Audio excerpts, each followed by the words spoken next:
来，这嘛是指挥中心上新的规定。5月初9开始，坐飞轮机到台湾的旅客入境的居家检疫，为现步的10天加7天，缩短为7天加7天。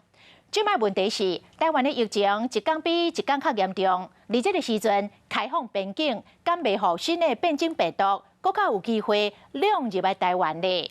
感染科的医师黄立明讲，确实是有一定的风险。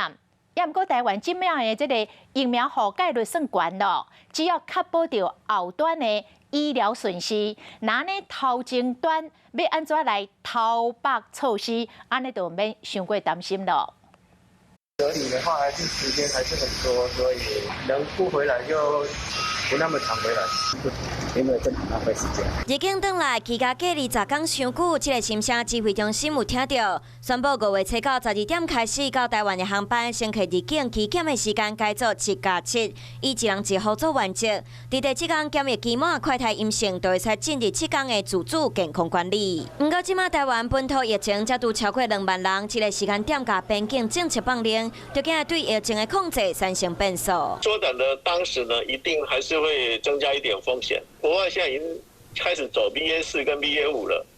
所以如果我们就在这个时候把 BA4、BA5 引进来的话呢，